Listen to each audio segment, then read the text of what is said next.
who will be Emmanuel, meaning the coming of the Messiah it hinges. Are you with me? Is conditional upon Judah's enemies being defeated. And that's why Yahweh had Sha'ir Yashuv there. He was making a point. He was making a lesson. He was doing an object lesson. He was saying, Yeshayahu, King Ahaz, if this child grows up and Ephraim and Syria are still in the land and the land has not been forsaken from this nemesis, the Messiah will not come.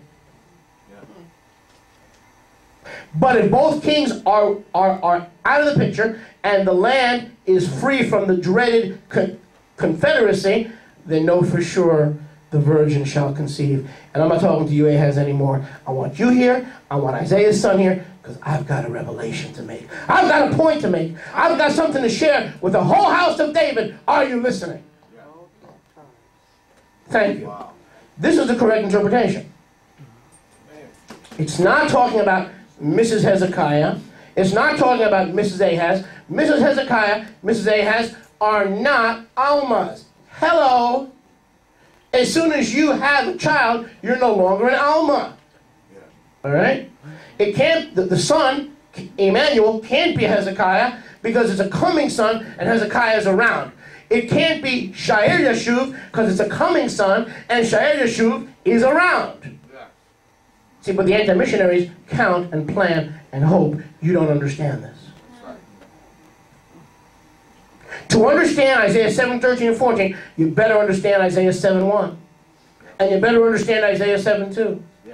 And you better understand what Yahweh is painting a picture. You understand the typology so you can understand the antitype. Yes. Is any of this making sense? Yes. You don't seem excited. Wow. You should be, because I'm giving you ammunition and light to counter the anti-missionary. Baruch Hashem Yahweh. Hallelujah. Okay.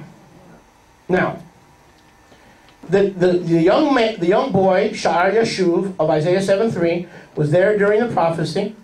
And no doubt Isaiah was pointing to his son when the prophecy was given. He's saying, Ahaz, look at my son. House of David, look at my son. Are you with me? Before this boy is a teenager, Ephraim and Syria will be history. Speaking of history, if this promise comes to pass, so will the virgin giving birth. Right. By the way. Baruch Hashem Yahweh. I'm just getting started. So just relax. But the rabbis say, now when the anti-missionaries can't get you on number 1, number 2, or number 3, what do?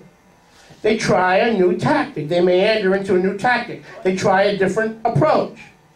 And the next approach is the most wicked and deceitful of all the approaches. And that is the attack on the meaning of the word Almah. Therefore, part 2 of the Great Almah Controversy. Baruch Hashem Yahweh. So they couldn't get you. And by the way, you want me to prove to you this is not Hezekiah? Go to Isaiah 9:6. And guess who they say this prophecy is about? Hezekiah. Are you with me? Hezekiah. Let's read Isaiah 9:6. Ready? Let's read it in Hebrew. Yelad nolad lanu benatan lanu vayem Yisrael shichmo vayikra shmo peleoet el gibor aviad sar shalom. That was good for you beginners in Hebrew. Yeah. All right, let's try it in English. Unto us a child is born, unto us a son is given. The government shall be upon his shoulder, and his name will be called Wonderful Counselor, Mighty El, Everlasting Father. They say that this prophecy is what? Given to the people of Israel, and it speaks of Hezekiah. Because Hezekiah is Emmanuel. Yahweh is with Israel, returning to Torah. Israel repents, returns to Torah through Hezekiah. Now, if you ask an anti-missionary, who does Isaiah 9:6 speak about? Oh, that's nothing to do with Messianic. It is Ahaz's son, the one who would change the throne, change the ways, change the methods, change the tactics of his father Ahaz, and return all Israel to righteousness. And through Hezekiah, Yahweh would be with Israel. Really? Well, let's see if the anti-missionaries might. Maybe Rabbi Moshe is wrong. I've been wrong before when I ordered Domino's instead of ordering Papa John's. That was the only time I was wrong. Baruch Hashem Yahweh. Now, I could be wrong. So let's read Isaiah 9:7 together, 9:6 together. The child is born, the son is given to Israel. The rule is on his shoulder. His name is Wonderful Counselor, the Strong El. Excuse me. I don't think Hezekiah was any kind of an Elohim, do you? No. I mean, any kind of a real Elohim. And P.S., the Father of eternity, or in Hebrew, it's a bad translation. In Hebrew, it's Aviad, or the everlasting eternal Father. How many believe Hezekiah died? So, the everlasting Father wasn't to eternal. He went and done died. Yeah. Now, wait a second, the anti-missionary, I call it the anti-missionary another lie. He's telling me Isaiah 9:6 corresponds to Isaiah 7:14, talking about Hezekiah. The only problem was Hezekiah's mother, Mrs. Ahaz, couldn't have been a virgin because she already had Ahaz 9 years earlier at the time the prophecy is taking place. Now, wait a second. Hezekiah can't be the everlasting Father because something happened to his kingdom. It got taken away from him, even though he was righteous. When was it taken away from him? When he died. Now, verse 7 nails it. Look at Isaiah 9:7. Of the increase of his rule and peace, there is no end upon David's throne. Let's say that again. Of the increase and rule over the Messiah's rule and reign has no end. Let's try that again. The Messiah's rule and reign has no end. If Hezekiah was the Messiah, something happened. His rule and reign came to an end. When did his rule and reign come to an end? When he died. Ridiculous. Anti-missionary is ridiculous. But see, this is what they prey on. This is what they take advantage of people. Now go back to Isaiah 7. Is anyone enjoying? Yes. Let's try that again. Is anyone enjoying? Amen. Hallelujah. Baruch Hashem Yahweh.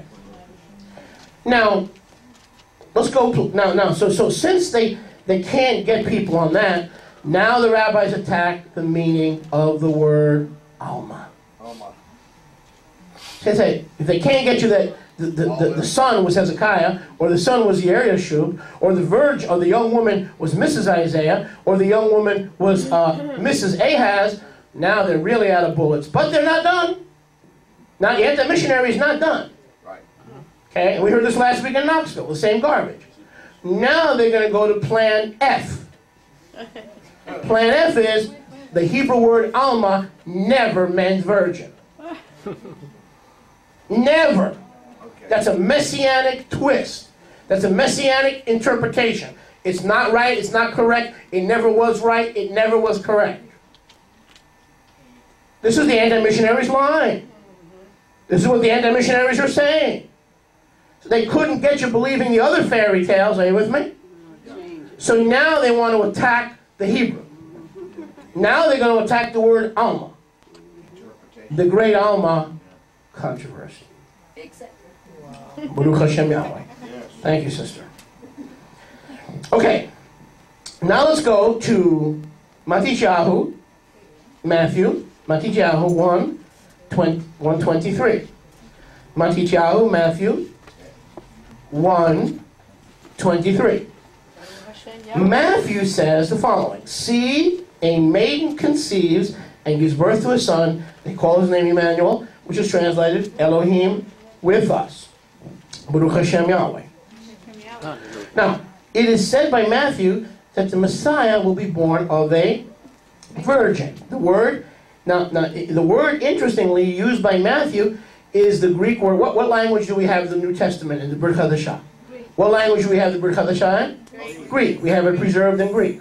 The word that Matthew uses in the Greek, quoting Isaiah 7:14, is the Greek word Parthenos, which not only means virgin who didn't have intercourse, it means a virgin who's never had a woman who's never had her clothes off in front of a man, or a virgin who has never been touched by a man or a member of the opposite. Parthenos means really pure. Okay, there's no stronger Greek word. Where we get the English word apart, the Greek word is part, separated, holy, untouched, unblemished, Parthenos. But where did Matthew get this word Parthenos? He gets this word from